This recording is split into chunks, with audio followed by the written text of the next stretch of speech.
Why getting a pet at Christmas can be a mistake. First, because no animal should be brought into a household as a surprise. Surprising anyone with a puppy or kitten on Christmas morning is exciting, but in the long run it usually turns out to be a poorly planned idea.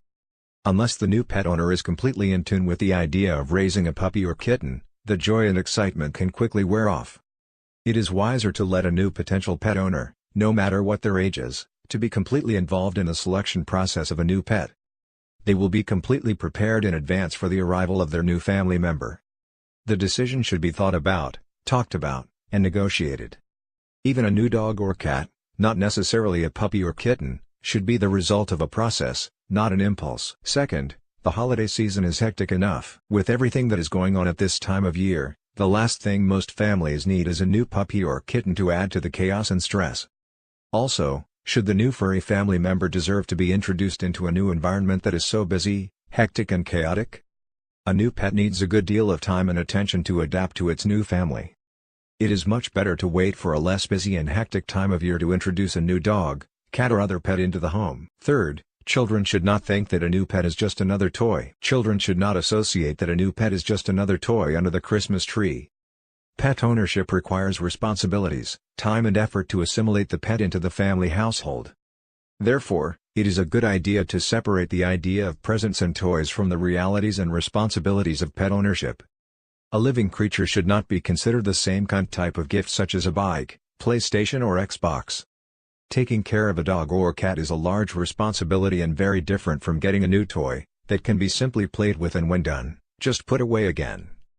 A pet can never be ignored and treated in such a manner. Fourth, pet ownership is a tremendous responsibility, both in time and financially. The arrival of a dog changes a household considerably, for years. Somebody must take responsibility for their daily needs such as feeding, exercise, health care and grooming. The decision to have a pet should be thought about, talked about and negotiated. Even a new adult dog or cat, not necessarily a puppy or kitten, should be the result of a process, not an impulse. Kids can also become unreliable and kids will change over time.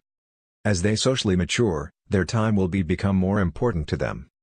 Yes, the puppy melts their hearts for a few days or weeks, but when it needs to be walked every day, even in the rain, needs careful attention to its feeding and eliminating, especially if it's going to be housebroken effectively, and needs to be taught to be socialized, that joy and excitement will wane.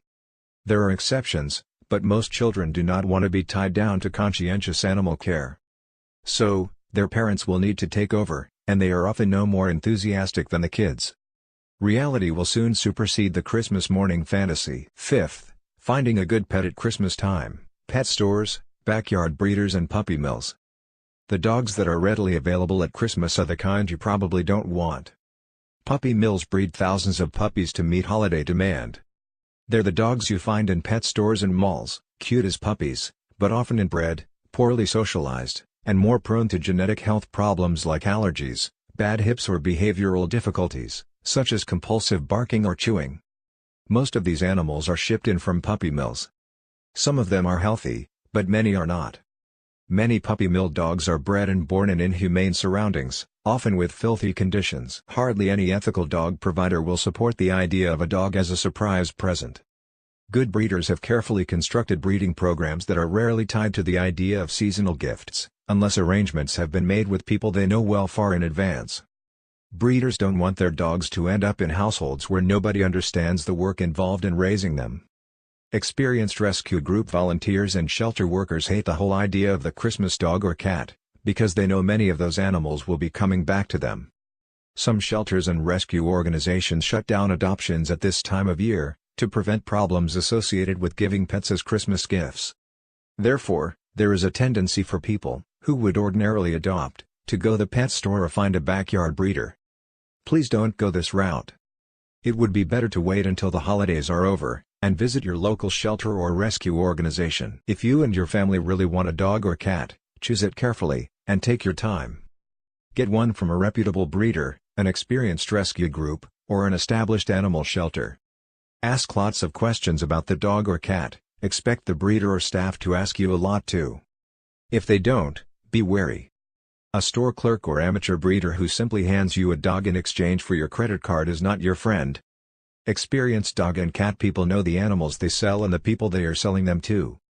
And don't worry if the dog or cat comes to you at another time instead of on Christmas morning, it will be just as adorable, without the tree and the bow.